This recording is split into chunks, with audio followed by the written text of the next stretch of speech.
Bonjour à tous, ravi de vous retrouver pour un nouveau talk. Aujourd'hui, je voudrais qu'on parle du rapport des chefs à la création de contenu.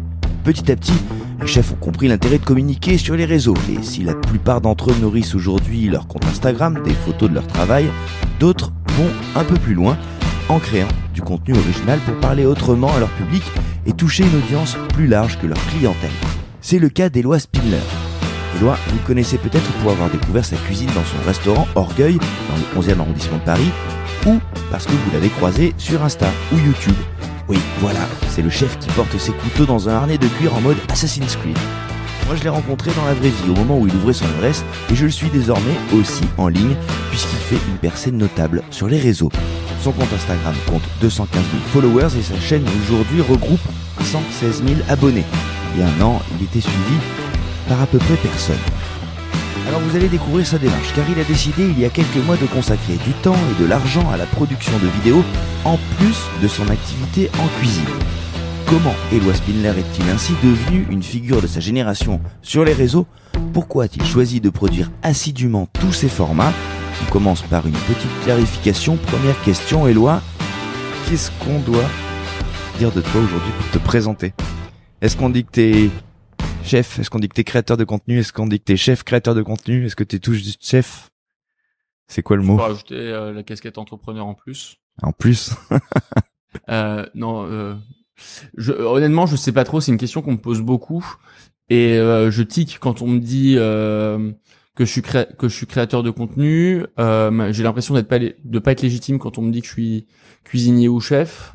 Pas être légitime. Ouais, c'est un peu idiot, hein, mais ouais, parce qu'on en reparlera quand même. Il y a un petit parcours et puis il y a quelques distinctions. Mais en fait, le fait de plus être autant derrière les fourneaux, ça me donne une impression de manque de légitimité. Et en même temps, ce que j'ai l'impression de plus de faire, c'est de faire du management, et c'est ce que j'aime le plus en fait, parce que on a internalisé la partie communication et création de contenu. On travaille avec une équipe de 8-9 personnes, dont beaucoup de freelance en effet, mais ça reste une grosse équipe. Sur Orgueil, on est 15 sur les opérations du resto, 5 au siège. On recrute une équipe opérationnelle de 20 personnes sur Colère. Et moi, je garde la casquette COO, donc responsable de toutes les opérations, aussi bien ça les cuisines. La partie expérience client, qui me passionne, de me dire qu'en fait, une expérience au restaurant, c'est pas juste une assiette. C'est chose que beaucoup de cuisiniers, je pense, pensent. Et la partie communication, parce que je pense que si on veut aller loin, il faut savoir s'exprimer et mettre en avant tout le travail qu'on fait derrière. Ça fait quelques cordes à avoir à son arc, quelques petites missions cumulées. C'est ça. Et ça prend beaucoup de temps. Donc t'es moins en cuisine. Donc je suis moins en cuisine. Je suis en cuisine pour les vidéos.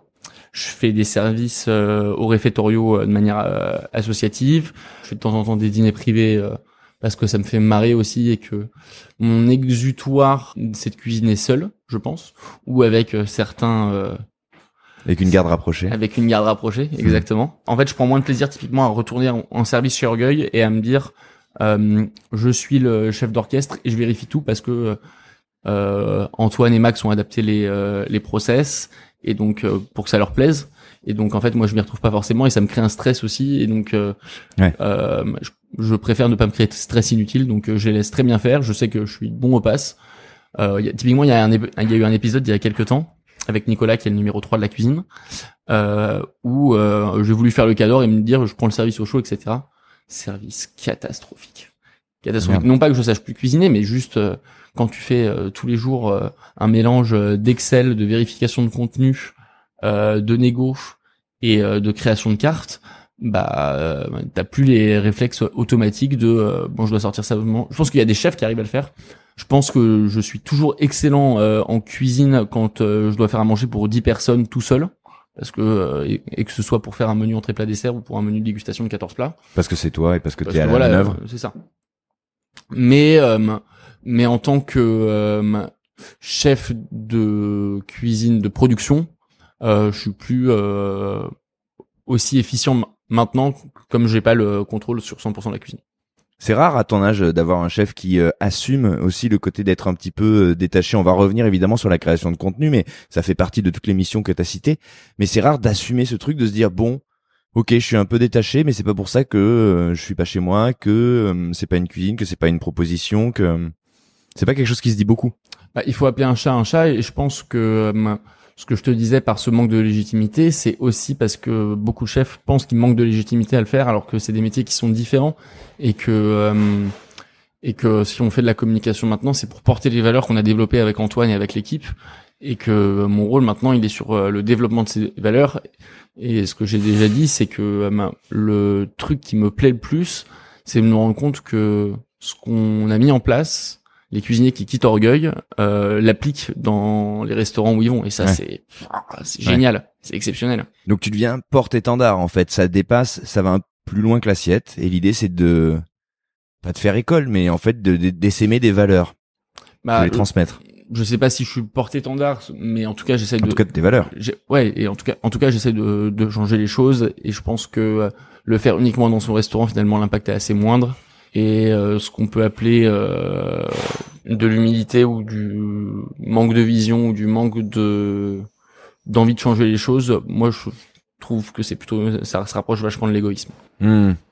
Ok. Donc la diffusion, la communication, on est plutôt dans la générosité. Comment elle est venue l'idée de produire du contenu? C'est-à-dire de se dire à un moment, justement, mes valeurs, ce que je suis, ce que je dis va sortir du cadre de ma cuisine, et je vais le partager, en l'occurrence sur les réseaux. Alors, je pense qu'il y a plusieurs étapes. Évidemment, jeune, j'avais envie de gloire, j'avais une grosse ambition, etc. D'abord, ça a été plutôt sur les reconnaissances et les étoiles, les Rouet de France, Bocuse d'Or, etc. Pas mal de frustration sur 2-3 concours. Du coup, je me suis aussi rendu compte que ce qui me plaisait le plus, du coup, c'était le zéro déchet, et de changer les choses d'abord dans ma cuisine. Quand j'ai ouvert Orgueil, évidemment, l'idée c'est aussi de se remplir son restaurant. Je pense que c'est le truc le plus important si on va avoir une affaire pérenne, c'est que tous les jours en fait on fasse le même chiffre d'affaires. Donc ça, mes associés l'avaient aussi très bien compris, donc m'ont beaucoup poussé pour faire du contenu, mais je ne voulais absolument pas, et je les ai vraiment bloqués là-dessus, je ne veux pas faire le même contenu que tout le monde, je veux faire quelque chose qui me ressemble, je ne ferai pas ce qui ne me plaît pas.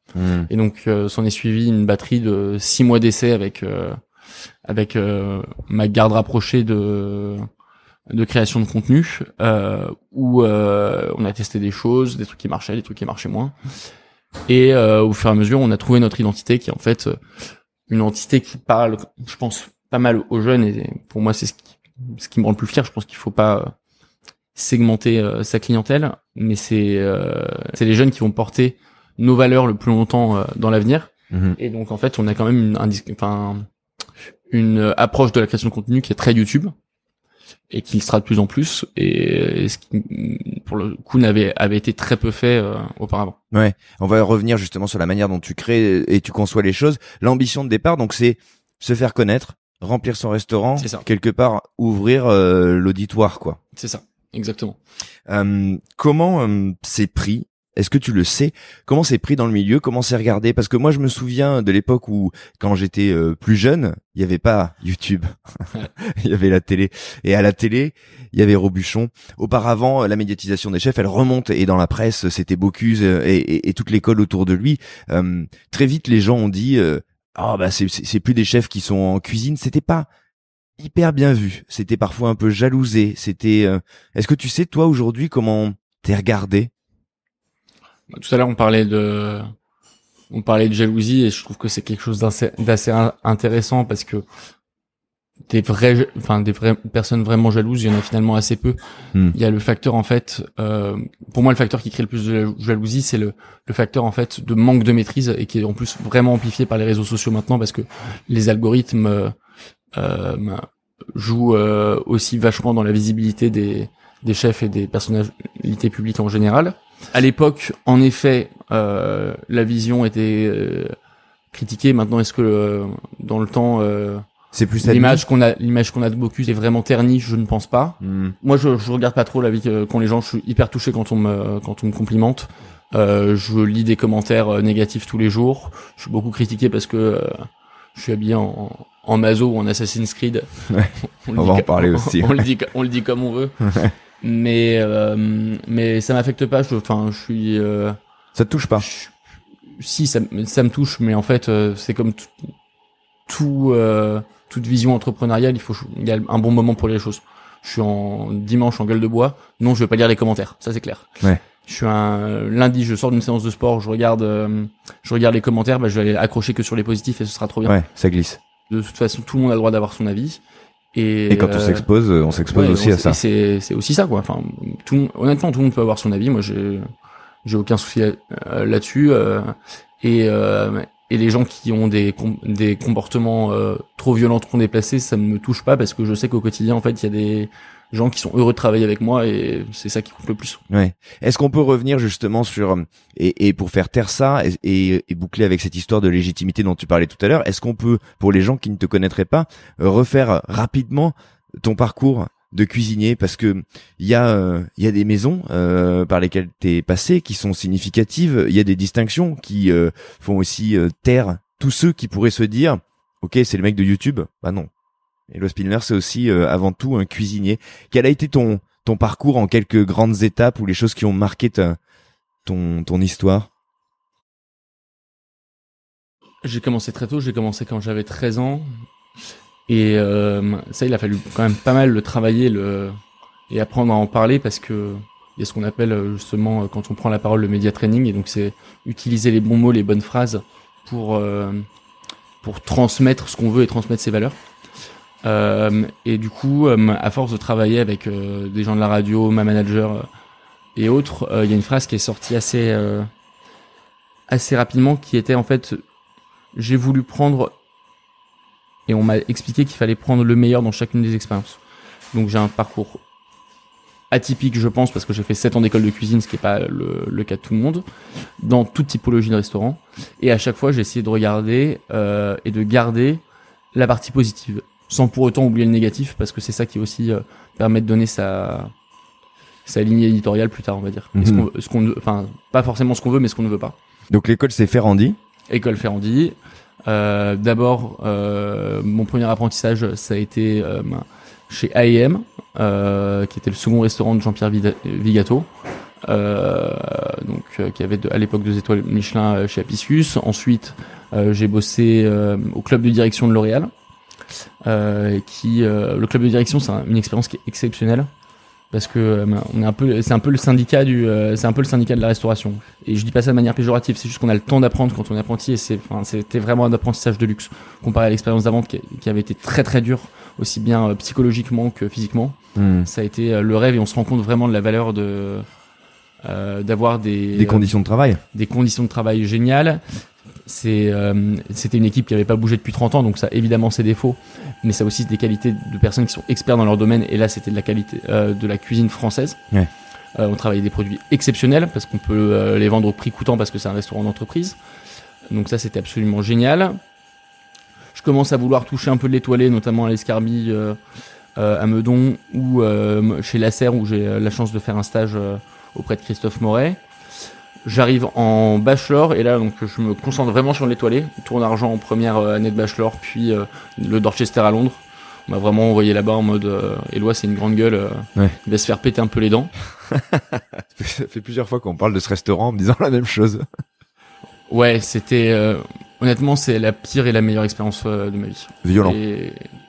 ouais, grave. Franchement, il faut. Mais c'est parce que j'ai aussi tout le parcours avant qui m'avait préparé. On est tellement épuisé, on travaille tellement que je sais pas comment c'est encore maintenant. Y a peut-être eu des changements, mais on travaille une quantité d'heures astronomique dans un stress énorme. Donc tous les sentiments sont amplifiés, colère, tristesse. Moi, c'est la première fois que mon père m'a dit qu'il était fier de moi, c'était quand j'étais à Londres.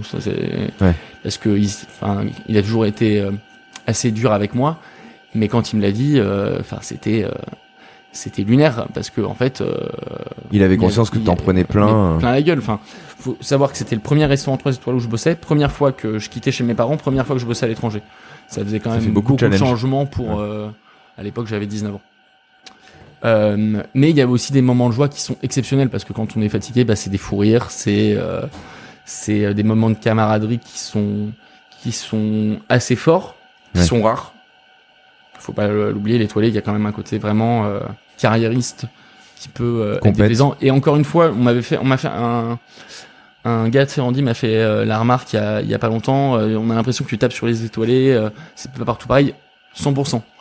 Mais il faut garder un discours hyper positif. On va dans le mieux, mais il y a encore des travers qui sont présents et il faut les combattre.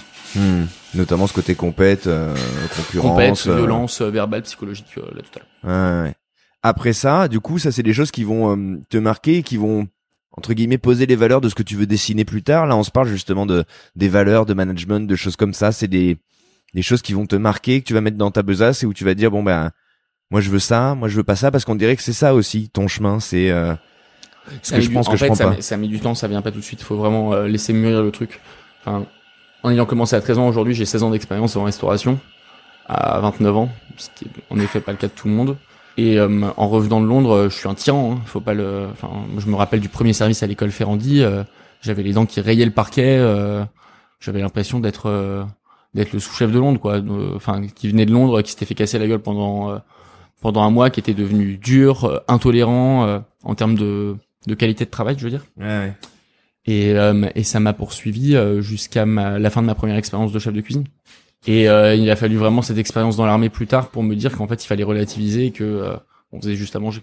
Parlons de cette histoire d'armée. Pourquoi cette expérience? Parce qu'en général, moi, quand les chefs, souvent quand je rencontre des chefs qui ont la cinquantaine, la soixantaine, l'armée est un truc, est un chapitre autour duquel on passe pas. Mais ta génération, en l'occurrence, comment tu te retrouves là-bas?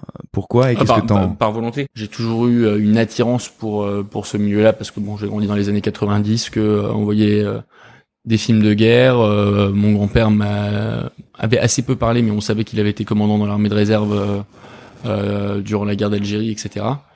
Et c'est quelque chose qui interroge et qui fait que l'univers cinématographique et culturel actuel, ou en tout cas à mon époque, en parle beaucoup. Donc il y avait en effet cette attirance, petite fascination pour le côté un peu héroïque, etc. Bon, ce qui est pas évidemment la réalité.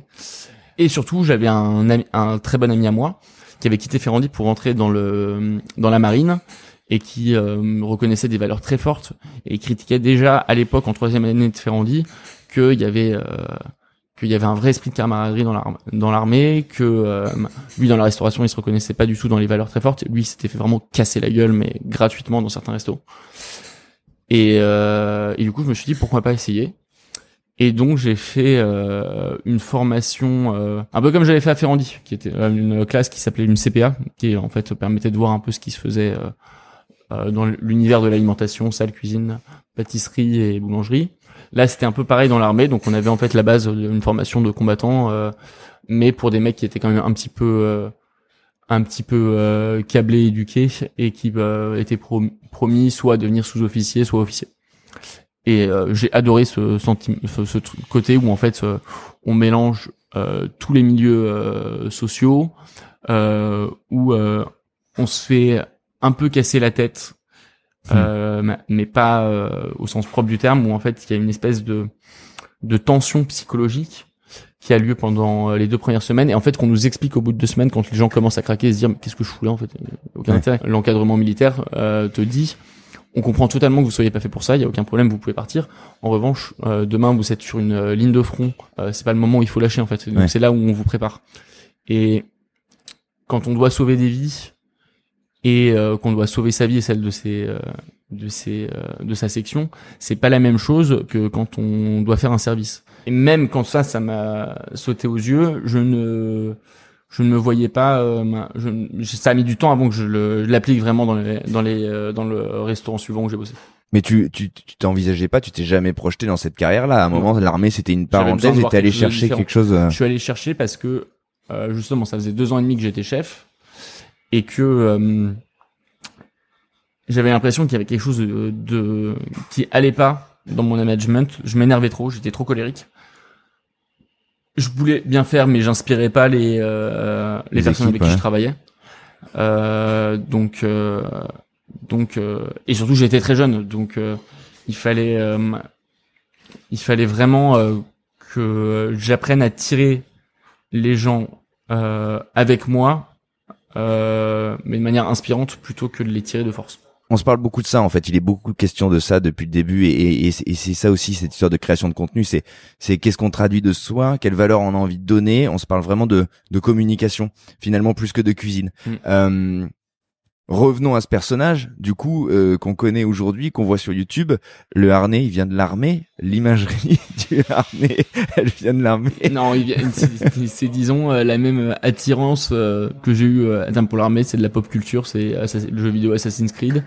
Un pote qui se met à travailler le cuir pour faire des tenues un peu maso, et je me dis quand il se met à faire ça, vas-y, fais-moi une tenue d'Assassin's Creed, toi tu travailles le cuir. Ouais. Et c'est parti là, ça partait vraiment d'une blague, quoi. Mais ça correspond vraiment à la création d'un personnage pour le coup. Moi, je sais que par exemple, on a eu l'occasion, et merci de faire une vidéo ensemble de Top Chef. Cool. On reparlera de ce contenu. Il y a des gens qui m'ont vu, qui m'ont dit ah mais t'es pote avec le mec au harnais, qui sont pas des foodistas ou des gens gastronomes, mais même sans être passionnés de cuisine, ils connaissaient le chef au harnais. Donc il y a quand même une imagerie. Bien sûr, mais enfin, je pense que si tu veux être connu, ou si tu veux être retenu dans la tête des gens, il faut qu'on puisse t'expliquer on puisse expliquer ce que tu fais en amont. J'aimerais évidemment bien que ce soit plutôt de zéro déchet qu'on parle quand on parle de moi. Ouais. Mais ce qui est le cas aussi quand même. Ce qui est de plus en plus le cas, totalement. Mais aussi parce qu'on a fait ce travail de comprendre pourquoi le harnais avait fonctionné et qu'on met en fait maintenant le zéro déchet dans quasiment systématiquement toutes les vidéos. Ouais. Parce que ça doit être autant qu'une tenue, être une ligne éditoriale de parler de ça. Ah ouais, c'est un véhicule le harnais finalement. Moi quand je l'ai vu la première fois, je me suis dit mais putain, il cuisine pas vraiment avec ça, c'est pas du tout pratique cette histoire. Alors de un, c'est hyper pratique. Vraiment? Mais il faut ce qu'on appelle dans l'armée, il faut le driller en fait. Il faut s'en servir. Enfin oui en effet c'est comme quand t'apprends un sport, il faut répéter pour que ça devienne utile.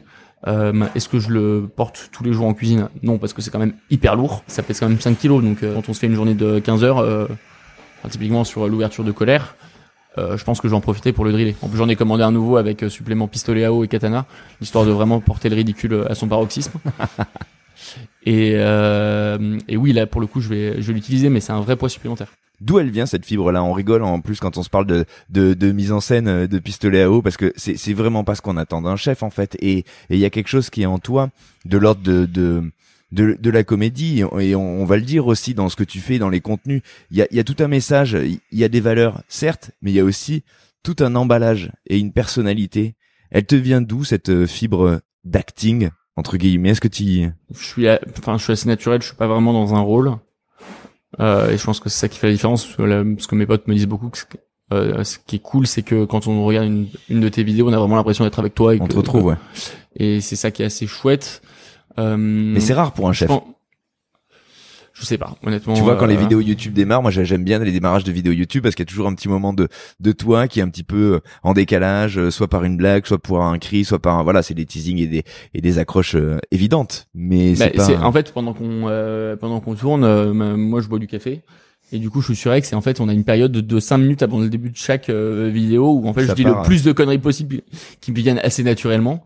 Et c'est là où on crée notre approche, parce qu'on sait que on a aussi dessiné les vidéos pour qu'il y ait une phrase d'accroche, quelque chose qui retienne l'attention au moment où la vidéo démarre. Aujourd'hui, quand on fait le bilan, quand on tire les compteurs, ça représente quoi sur les réseaux? Ce que tu produis depuis quoi? 1 an maintenant? Ça fait 1 an? La phase de test a commencé il y a 1 an et demi. Tu parles de ça vraiment de manière très sérieuse, comme on parlerait de l'ouverture de quelque chose, vraiment. Il y a eu cette phase de test, c'est très étudié, quoi. Mais c'est hyper important, en fait. Pour moi, en tout cas, c'était hyper important de tester quel message je voulais. Au début, j'étais soporifique, j'étais pas à l'aise devant les caméras. Je le suis un petit peu plus maintenant, et c'est ça qui fait que je peux être moi-même. C'est parce que je suis en effet plus à l'aise et que typiquement, quand on tourne des vidéos, moi, je refuse quasiment systématiquement les contenus tournés avec d'autres équipes vidéo, parce que moi, je veux être avec mon équipe. On a fait ça ensemble, et c'est hors de question que ça change. Il y a une vraie forme de loyauté aussi bien sur Orgueil que sur la création de contenu envers mes équipes. Mais ce qui est drôle, c'est que d'habitude, les gens qui se mettent un petit peu à communiquer et à investir les réseaux quand c'est pas leur métier, au début ils le font un peu, tu vois, du bout des doigts. Enfin, ils osent pas, ils commencent, ils voient un peu, il y a un peu d'humilité, de timidité. Toi, tu t'es dit dès le début, je vais faire ça sérieusement, je vais le construire. Honnêtement, je me suis mis en danger et je me suis fait mal tout au long de ma vie. C'était juste une expérience de plus. quand t'as 13 ans, je suis dans une cuisine et je travaille 14 heures par jour en me faisant insulter, brimer, harceler par mon équipe, je me mets en danger. J'ai tenu 1 an. Quand je décide d'ouvrir un restaurant avec 2 mecs qui sortent d'école de commerce et où il faut que j'apprenne un maximum de choses en 2 ans, je me mets en danger. C'était une mise en danger de plus, et donc j'acceptais d'en prendre entre guillemets plein la gueule pendant une période pour ensuite un peu plus rayonner et faire ce que je voulais. Aujourd'hui, il y a une espèce de petite satisfaction parce qu'il y a eu un prix récemment. J'ai vu que t'avais un petit trophée YouTube c'est et ça, tout. C'est les classiques YouTube. Ouais. Bon, après, tu sais, ils en distribuent, je crois, 100 par jour. Donc. Ouais, mais c'est toujours. Alors, j'étais très. Ça te dit quelque chose déjà. J'étais très pris quand j'étais jeune, et maintenant, je suis toujours très touché de les recevoir, surtout quand ça reflète vraiment un travail. YouTube, ça a été un vrai travail. Je le porte tout autant avec l'équipe. Ça a été la même chose avec le Gomio où j'étais hyper touché, mais on y allait avec toute l'équipe le récupérer esprit. Parce qu'il faut le rappeler, parce que tout ne se passe pas que en ligne. Goemio 2023. Ouais. Jeune talent. Ouais. Île-de-France, ouais. Pas mal. C'était cool. Franchement, c'était super chouette. Je m'y attendais pas du tout en plus. Et là, on va parler vraiment en chef communicant. Ça fait prendre de la légitimité aussi. Enfin, je pense que j'aurais été vu comme un tartuffe des réseaux sociaux si, en effet, il y avait pas eu ce prix-là, quoi. Ouais, c'est légitime. Pour le coup, c'est légitime. Comment tu les as pensés, tes concepts? On se parlait de cette phase de préparation. Comment tu imagines? Il y en a plusieurs aujourd'hui. Alors, il y a Top Chef qui consiste à reproduire un exercice en 20 minutes, imposé, compliqué.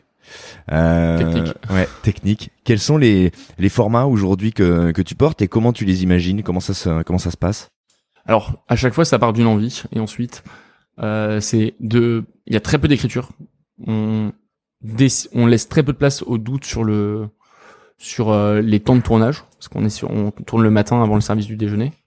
Donc il y a quand même pas le temps de faire des contenus. Faut que ça trace. Il faut que ça trace. Les contenus font toujours entre 10 et 25 minutes. Donc ça part d'une idée. Typiquement, maintenant le but de la chaîne, c'est de repousser les gens vers la cuisine.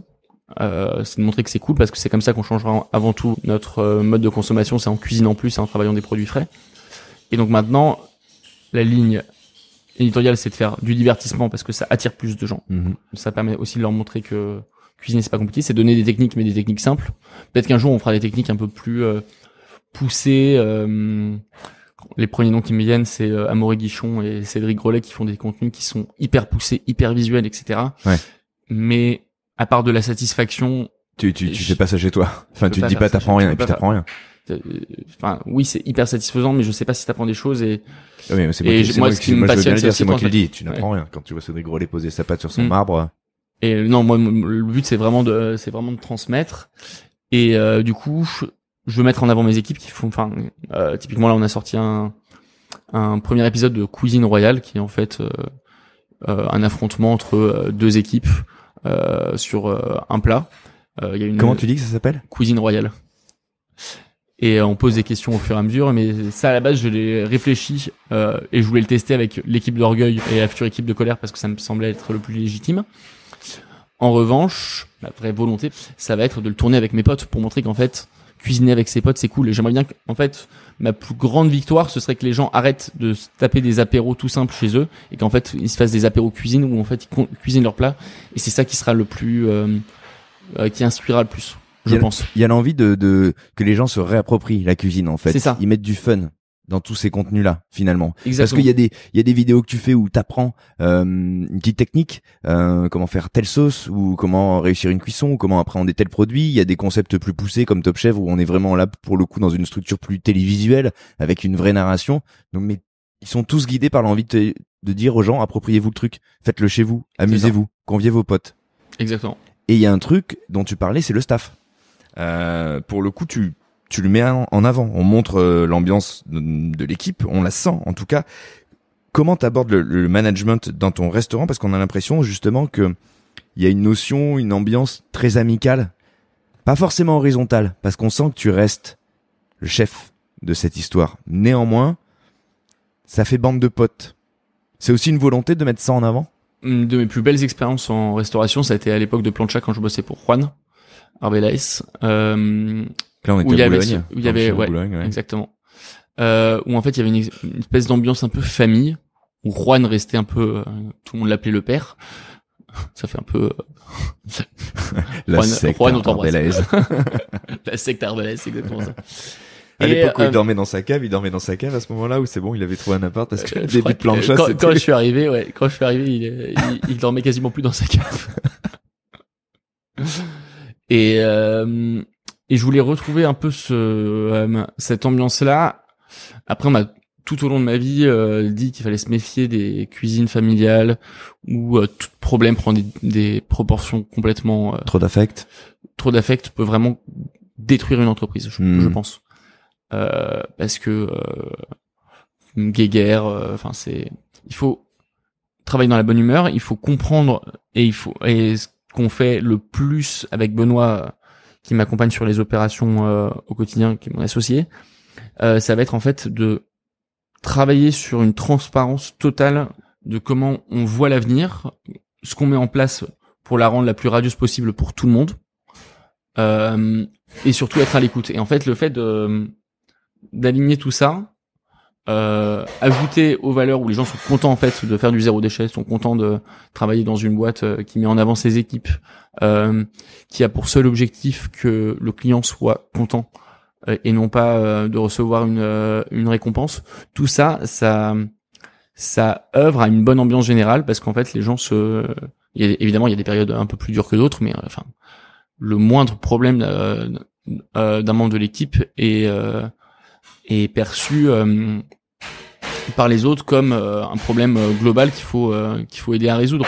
Donc le seul petit point négatif et sur lequel on travaille en ce moment, c'est que arriver dans un restaurant aussi soudé, ça peut faire peur. C'est pas facile pour s'intégrer. C'est pas facile pour s'intégrer. Si on arrive en fait ou en conquérant ou en trop timoré. Trop timoré, ouais, c'est vrai que ça peut être dur. Compliqué. Mais ça, du coup, c'est des valeurs qui infusent tes vidéos. Cette ambiance de travail, on la voit aussi en filigrane. Et je pense que c'est aussi un des ingrédients qui plaît dans le contenu que tu fais, que tu produis, que tu partages.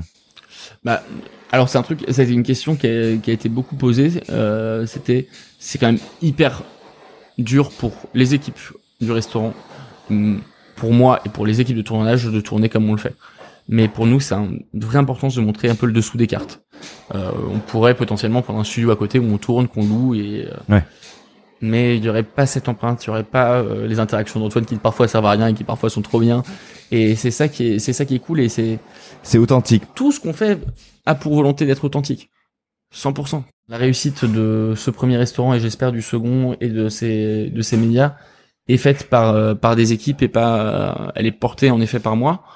Et par Benoît mon associé, mais c'est une réussite commune, hein.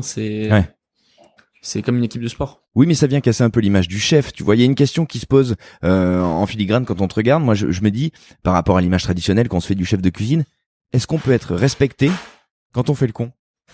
Parce qu'il y a plein de moments où on se dit, putain, il est en slip sur un paddle quand même à un moment. Non, en short, en slip. Tu vois, je te vois quand même. Mais tu vois, il y a des moments où je me dis, est-ce que je pousse pas le truc trop loin, quoi, parce que je pense que tu parles du paddle, pas du slip. En fait, je m'en fiche quand il y a Bernard Paco qui vient il y a 2 semaines au restaurant et qui dit qu'il a trop bien mangé. Moi, j'en ai rien à foutre de. Tu peux être en slip. Je peux être en slip. Le plus important, c'est que le client soit content. Mais ce que je veux dire, c'est que tu vois l'image que tu qui est un peu cassée du chef autoritaire, du chef. Bah justement, on peut exiger l'allégeance. Le mieux, c'est quand même de la gagner. Enfin, ouais. Et c'est vraiment l'impression que j'ai, c'est parce que justement j'ai pas peur de me mettre à nu et de montrer que je suis un humain comme les autres et pas oui en effet dans beaucoup de restaurants on voit le chef comme oui, mais c'est très comme Jésus, non mais c'est exceptionnel d'arriver à montrer parce que ça peut être perçu comme une forme de vulnérabilité, tu vois, en termes de management dans les équipes. Ouais, sauf que tu sais très bien que dans ce milieu-là, la position du chef, elle est pas de dire au début les gars, salut, je suis vulnérable. Mais elle vient au fur et à mesure. J'ai été très dur avec mes équipes à l'ouverture d'Orgueil en termes d'exigence, et en fait c'est parce que je suis exigeant avec moi-même tout autant que je suis exigeant avec les équipes que je peux me permettre d'être vulnérable derrière.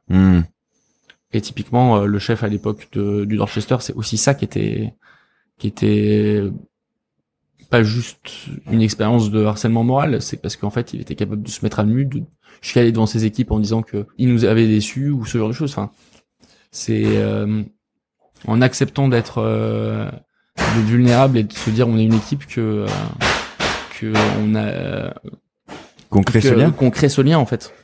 Et c'est pas un lien familial, c'est un lien d'équipe. Mais au sens beau du terme, je trouve. L'équipe, t'en parlais tout à l'heure, donc il y a celle qui est en cuisine qu'on voit, et il y a ceux qui sont derrière, que moi j'ai vu, qui sont derrière les caméras et que t'as constitué.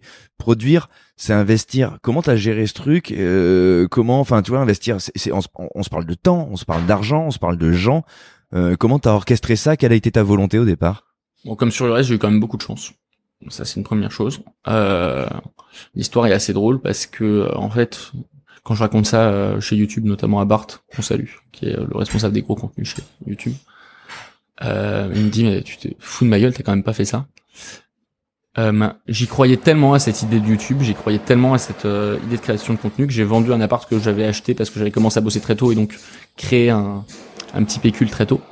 J'avais acheté un appart il y a 7 ans que j'ai vendu pour lancer cette chaîne. Et d'abord ça a été un essai vidéo avec en fait un pote d'enfance s'est recroisé pour je sais plus quelle raison. Il m'a dit qu'il faisait de la vidéo, je me suis dit vas-y, j'ai envie d'essayer de commencer à créer du contenu. Donc on a commencé avec du vertical. Antoine, je t'adore, mais il est très jeune et des fois il est un peu vaporeux, on va dire. Où il a disparu quasiment pendant 6 mois, donc il m'a fallu quelqu'un d'autre. Alors qu'il est quand même en belle phase d'essai. Et là, c'est Thibaut, l'époux d'une de mes meilleures potes, Cassandre, qui m'a dit que lui avait arrêté avait lâché son job dans la startup pour faire de la création multimédia, aussi bien en termes de son qu'en termes de vidéo. Et on a tourné le premier Top Chef à l'iPhone. Et on l'a tourné de mémoire, je sais plus qui a filmé, mais c'était 2 membres de mon équipe. Et j'ai envoyé les rushs à Thibaut, je lui ai dit, est-ce que t'arrives à me faire une vidéo là-dessus? Il a essayé. Une journée de travail. Et c'est là que le truc a vraiment commencé. Et Antoine est revenu dans l'équipe, il est venu manger avec sa famille, il avait réservé 3 mois avant. Moi, je l'attendais avec beaucoup d'impatience. Je savais pas si je devais être en colère ou pas. Et en fait, je me suis dit, je pense qu'il est plus mal que moi. Et en fait, j'essaie vraiment de me mettre en management à la place des autres. Et je pense que c'est ça qui fait aussi qu'on revient sur cette reconnaissance de la vulnérabilité. J'essaie de me mettre à la place des autres et Antoine, ça l'a bien compris.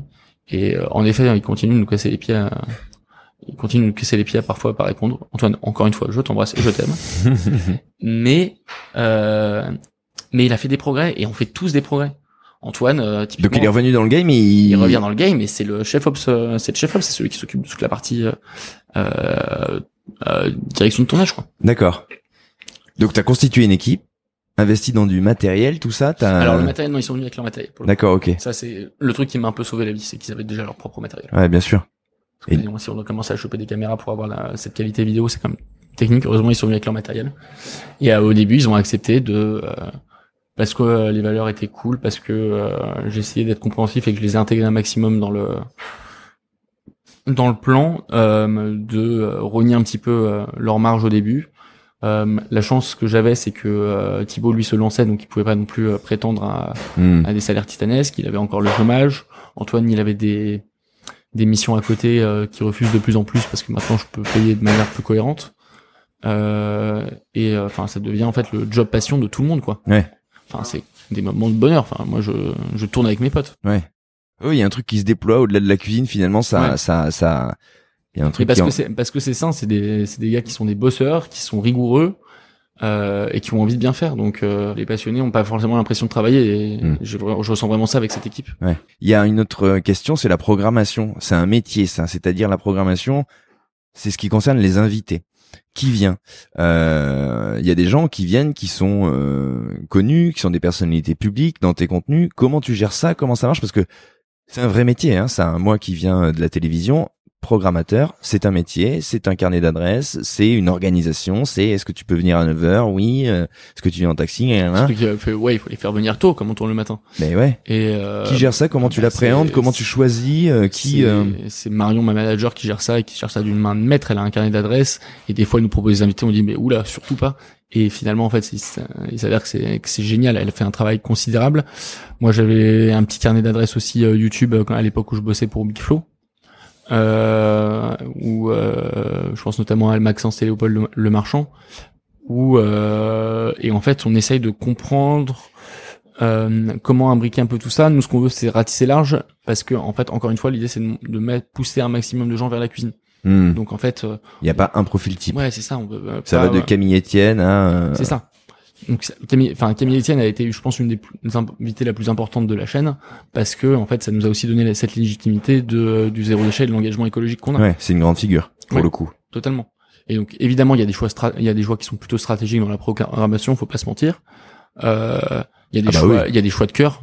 Typiquement, quand on a fait venir Edgar Yves, moi, c'est un mec que j'adore et qui me faisait hurler de rire. Et quand il est venu, ça a pas loupé. C'était un des tournages les plus incroyables qu'on ait fait. Et ça se ressent dans les vidéos. Ouais. Est-ce que ces vidéos, est-ce que ces créations, est-ce que ces moments-là, ils influencent ta cuisine? Est-ce que tu sens qu'il y a un rétro, tu vois, un effet? Est-ce que parfois tu découvres des choses? Est-ce que parfois tu dis ah tiens, j'avais jamais vu ça comme ça? Ou est-ce que ça arrive? Est-ce que d'une vidéo, il y a un retour de créativité dans ta cuisine? Créativité. Alors les gens qui nous regardent ont souvent le commentaire facile et donc donnent aussi leurs tips à eux. Donc ça, c'est intéressant. On a fait une vidéo d'ailleurs justement sur l'humilité qui partait justement de tous ces commentaires où en fait le titre de la vidéo était « Je brise un mythe sur l'ail », c'était l'ail qu'on secoue dans un bocal pour le boucher. Et j'ai fait une deuxième vidéo en disant que je m'étais gouré parce que j'ai pris un bocal en plastique au lieu de prendre un bocal en verre. Donc ça marche vraiment, c'est on met l'ail dans un bocal en verre et qu'on l'agite, ça l'épluche. Et tout le monde m'a dit « Mais putain, mais t'es... » Alors à la fois tout le monde m'a dit « T'as des couilles » parce que faut accepter de reconnaître qu'on a tort, mais je pense que c'est hyper important quand on est manager. Et en même temps, ça a donné une vidéo vraiment très drôle parce que on a vraiment essayé toutes les techniques du monde, quoi. Pour ce qui est de la technique, je pense que je m'instruis plus en mangeant dans des restaurants à côté. Ouais. Encore une fois, il y a aussi des membres de l'équipe qui ont des super techniques et en fait, on se nourrit mutuellement. Le fait d'accepter de se mettre un petit peu en retrait, c'est que en laissant la place aussi, notamment à Max et Antoine qui sont donc respectivement le futur sous-chef de Colère et le chef d'Orgueil, c'est qu'ils sont très à l'aise sur proposer des choses aussi. Oui, ça leur offre un terrain d'expression en fait. C'est comme ça qu'on se nourrit mutuellement. On n'a pas une cuisine hyper engagée gustativement. On n'est pas un Alexandre Mazia, on n'est pas un Alexandre Gauthier. Et peut-être qu'un jour, je me mettrais ce défi d'avoir un restaurant où en fait je fais une cuisine plus marquée. Pour l'instant, l'objectif c'est de repousser les gens vers la cuisine, d'avoir des restaurants qui sont fiables avec des valeurs fortes, qui consomment bien.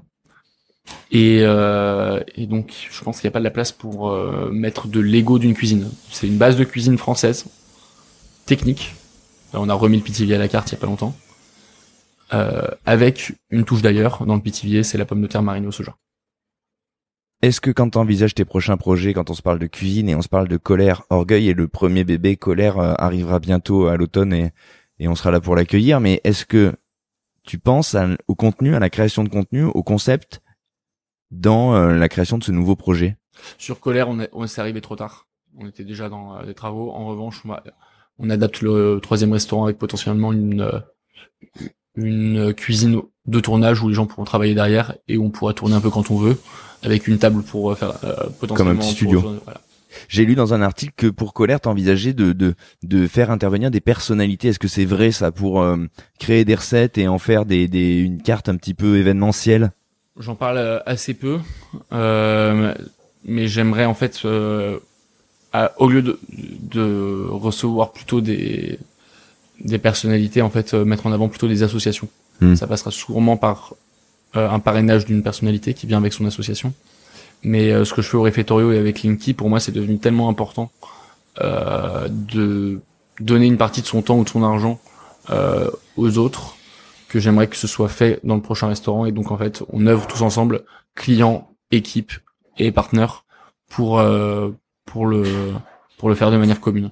On sait pas encore le message qu'on va réussir à porter parce que il est évident que et ça me ferait beaucoup plus mal pour le coup que ce soit perçu comme un message de communication et d'utilisation d'association. L'objectif, c'est de donner 20 000 euros par trimestre à des gens qui sont dans le besoin. Donc, il y a rien de profitable entre guillemets là-dedans. Ouais. Mais ça, pour le coup, la communication, elle va t'aider. Ça va être un bon véhicule pour le coup. Et cette prise de parti, elle peut pas être mal jugée. Je pense qu'elle peut être mal interprétée. Ouais. C'est là où tout le travail tout notre travail ces derniers temps, on est toujours à la recherche du bon ambassadeur qui comprendra le message, qui sera pas frileux de faire ça. Se passera d'ailleurs par aussi un acte associatif des réseaux sociaux, en plus de l'acte associatif des restaurants. Les deux vont ensemble. Mais je vois vraiment ça comme un cercle vertueux on fait d'excellents chiffres, ça nous permet de nous développer, mais ça nous permet aussi d'aider notre prochain. Et la fame dans tout ça? Parce que j'ai l'impression que depuis qu'on se parle, c'est les valeurs qui te portent, en fait.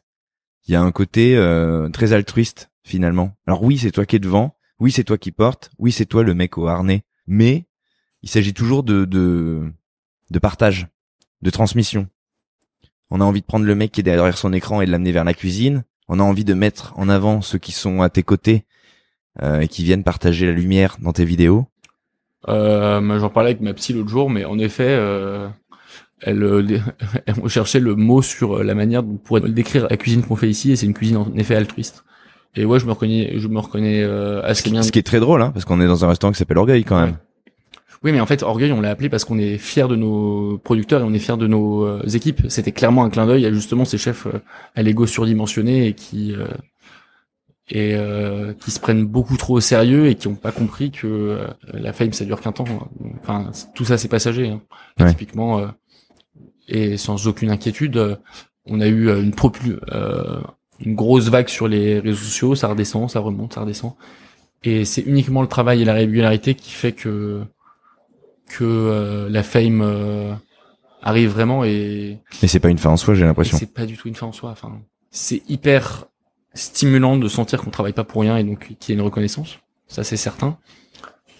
En revanche, si la fame on la garde pour soi et que y a rien qui transparaît, bah ça sonne creux et j'aime plutôt à penser que je changerais les choses au global plutôt que de me dire que je serais quelqu'un de connu, quoi. Bon, c'est bien engagé. J'espère. On fait tout pour. Merci, Éloi. Ouais, un plaisir.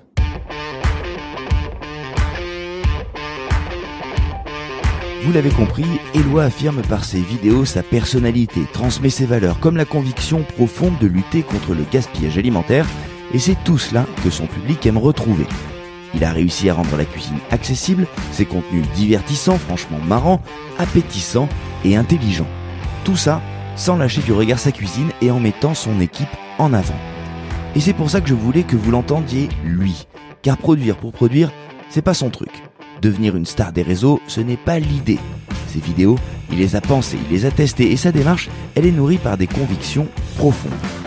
Vous pouvez donc retrouver le travail d'Éloi dans son resto, Orgueil au 6 rue Popincourt dans le 11e arrondissement de Paris et bientôt dans sa nouvelle adresse, Colère. Bon, vous l'avez compris, vous pouvez aussi switcher sur Instagram et YouTube @EloiSpindler. Y-A-Éloi 2N à Spindler. Alors moi je porte pas de harnais, mais vous pouvez aussi vous abonner à notre compte @chefpodcast sur Instagram. Vous pouvez nous écrire et nous soutenir aussi sur vos plateformes en nous mettant 5 étoiles. Allez, on se retrouve lundi prochain pour un nouvel épisode, une nouvelle histoire, un nouveau chef. Salut!